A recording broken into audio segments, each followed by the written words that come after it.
So I have 10 minutes to remind you how we can best use the drugs that we have, provide some updates on the pipeline for new formulations and for new drugs, outline some of the potential strategies that we may want to consider and test, but also to think about what comes next. So I'm sure that by now many of you are familiar with the recommendation that were launched at the end of last year and that are fully explained and articulated in the text that has been out for a month now. And these that you see in the slides are the key messages that are coming out from the new guidelines. And I think that if we look at them with the perspective of the treatment management component, that means that we're going to treat more newborns, that we need to introduce new drugs, and that we need to think about simplified approaches that make treating children easier, and so that care can be decentralized and task shifted, and that differentiated model can really be implemented in these countries.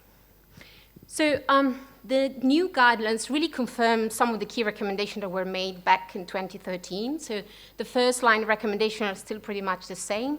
We also confirmed the possibility of using a simplification strategy that sees substitution of lopinavir with efavirenz at 3 years on the basis of the NEVEREST-3 and MODEL trials. And those of you that were at CROI have seen some of the secondary analysis of the NEVEREST-3 trial that really further support that approach where feasible. We've also had the opportunity to introduce a new class of drugs, with dolutegravir being the preferred second-line regimen for those children that fail a first line with lopinavir/ritonavir. And as you can see, atazanavir has a more prominent role in second line and is now equally recommended to lopinavir for those that fail an NRTI regimen, recognizing though that until a fixed-dose combination would be available, these recommendations can only be applied in limited situations. We've also provided more details about the third-line recommendation, but of course, darunavir and dolutegravir are the only two new drugs that are available and can be used in that line of treatment. So if we want to implement the recommended regimen according to the guidelines, I think it's very clear that we need to introduce new products. And I think that it's fair to recognize that that doesn't happen over time. So the first one is lopinavir/ritonavir pellets, and I'm sure many of you know that this formulation has been tentatively approved by FDA in May 2015 and is only now reaching countries, with some delays particularly related to the challenges of conducting in-country registration. But meantime, we know there is important data that is being gathered, particularly with regards to the feasibility and the acceptability of this formulation, particularly in the younger children and in infants. Dolutegravir presents different type of challenges, but similarly to lopinavir pellets, it's still a formulation that is not widely available. And we know that despite the drug being approved down to 4 weeks, the formulation that is available for young infants and children below 10 kilos, the granules, is not necessarily suitable to resource-limited settings. And so there is more work that is being developed to try to see how we could use chewable tablets as dispersible tablets and therefore promote more the use of this drug in the context of second-line treatment particularly. It's fair to recognize that unfortunately there's no generic production of this drug at the moment, and therefore the price is still fairly high. So this is what we have right now, but let's look at what we can expect for tomorrow. So in this slide, you can see the key priority products that were identified by a group of experts that is called the PADO group. They revise this list every year in order to make sure that this list is up to date and really capture the key priority formulations that needs to be developed for children. And the ones that are highlighted are formulation of existing approved drugs that are already included in the guidelines. So these formulations have been taken up by the Pediatric HIV Treatment Initiative, PHTI, that is led by those partners that are indicated below on the slide. And there's overall been progress, but I think it's important to recognize there's been several hiccups along the way, particularly for the development of the 4-in-1 formulation that we've been waiting for a long time. But the good news is that there is finally a fully taste mask granule being developed and now considered for clinical studies to identify and establish the dosing. The work that, and I'm sure you'll hear more about this from the NDI, who's been leading this development over the course of the conference, because I know that they're really keen to, to provide further updates. So the Abacavir-3TC and Adherence formulation, which will provide the first-line regimen for children 3 to 10 years, is being developed by 3 generic manufacturers and was developed on the basis of ratio and dosing developed on PK modeling that some of you in the room were involved with. And we know there is currently some interaction with regulators to make sure that it's very clear what the regulatory requirements would be for this specific formulation.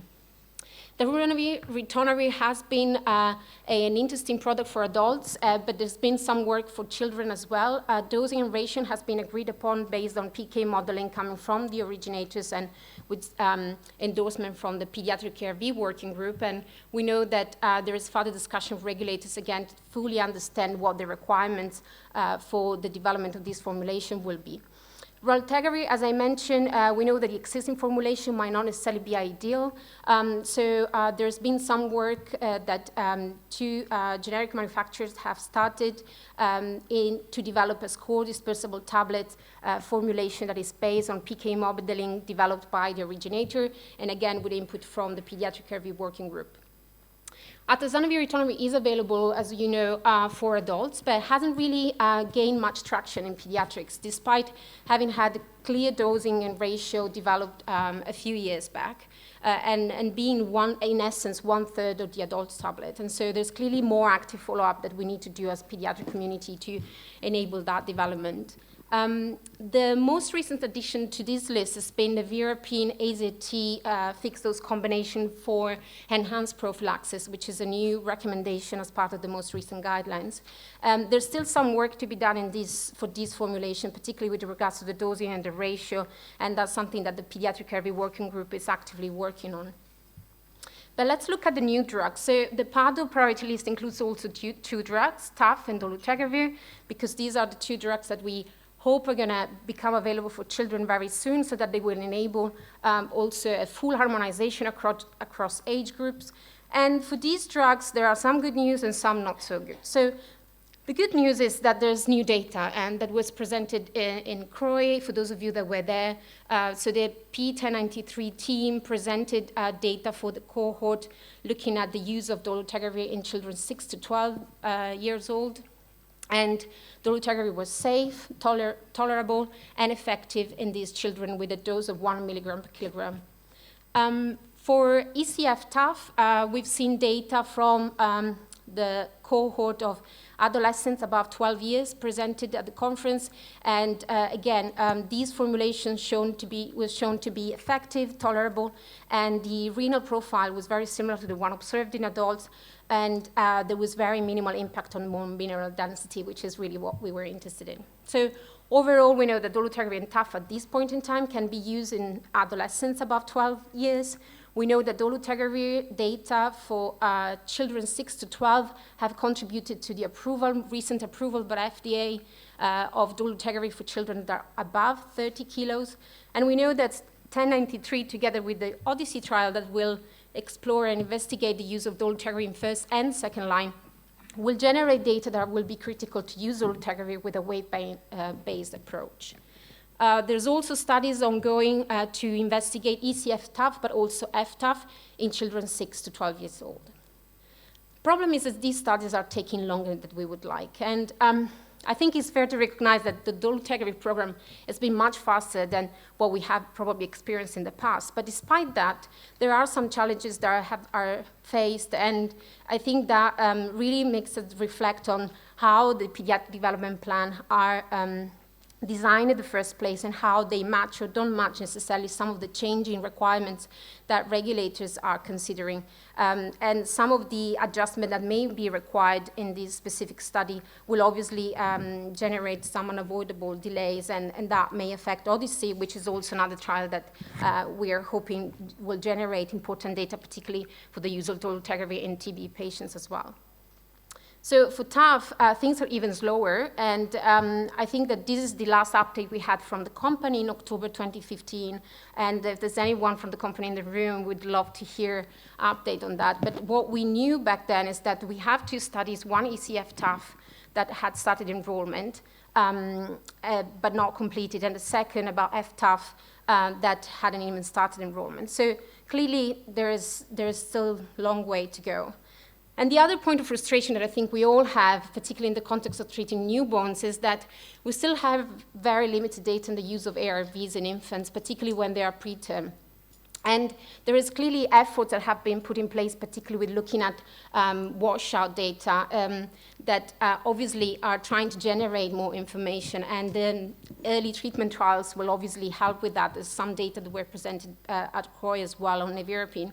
So hopefully we will have more, but this is clearly an area of evidence gap. So are we just going to wait for the new drugs, or can we think about all of this a little bit more creatively? And I think that I think we all agree that lifelong triple antiretroviral therapy should not be our long-term goal, and there are some elements that we should consider, and I will certainly spend more time on the simplification strategies and the possibility of using dual therapy and RTI sparing approaches.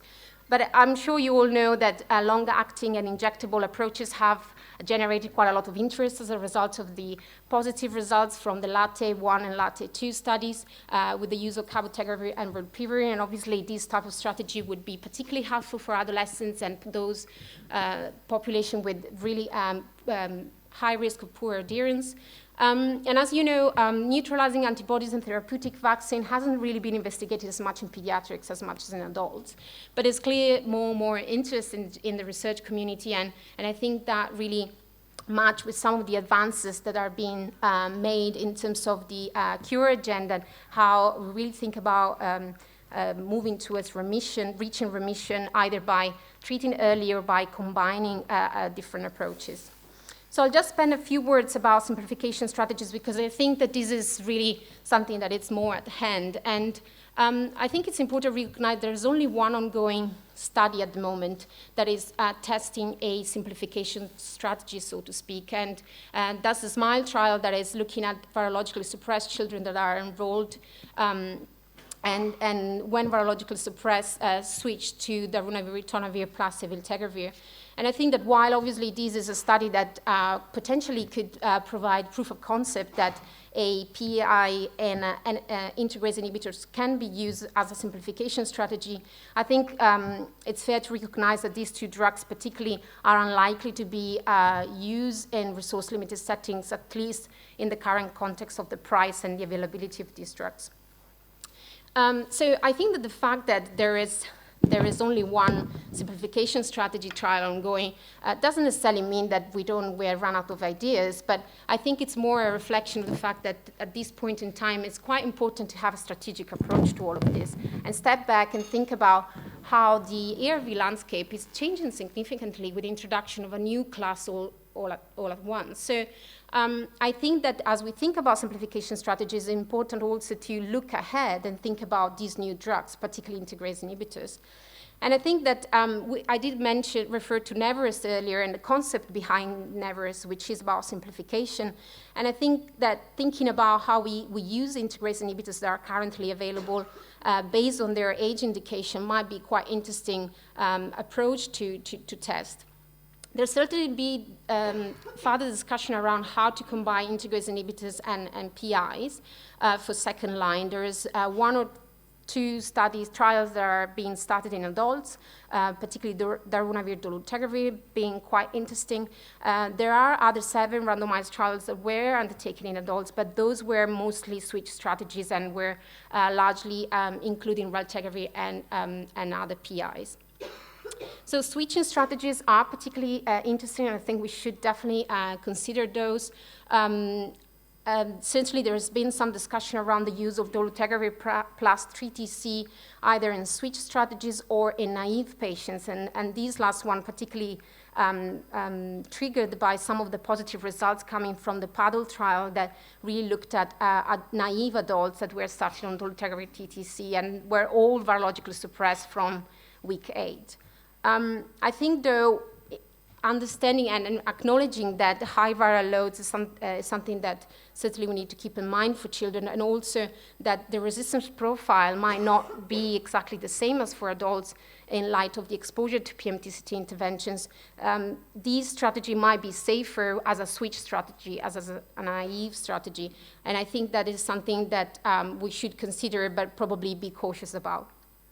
The last point I wanted to make is about the weekends offer. I think we're all very familiar with the results of the Breeder study, and certainly that has promoted a different thinking about how we deal with adolescents and older children and how we think about weekends off. And I think that we need to think about how these could still play a role in the context of the new drugs. And I know that some of the researchers in the room are certainly thinking about this and how the different approaches might need to be compared.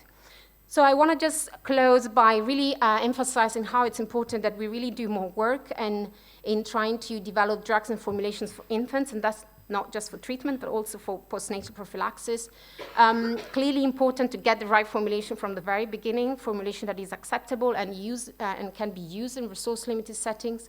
And I think it's important also to promote a shift from thinking about first line only and then really focus on second and third line. Because if it's true that in the next 3 or 4 years we're going to start 1.4 million children on ART, then the new drugs and the new strategies that we're going to use are all going to be inexperienced children. So we have to do more work on that.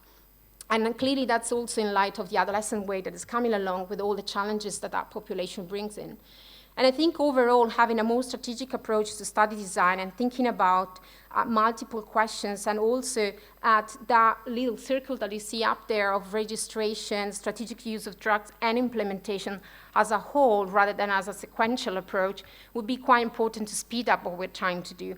Because I think that all of us really feels quite frustrated about the pipeline, how slow that is. But I do think there are opportunities to speed up. And I think that there are little steps that can be done by different parties involved, and I hope that this conference is going to help us to really advance our conversations on that. So I'm lucky, I collaborate with a lot of people, and all the names don't really fit the slides, so I really want to thank everyone, and I'm happy to take any question. Thank you.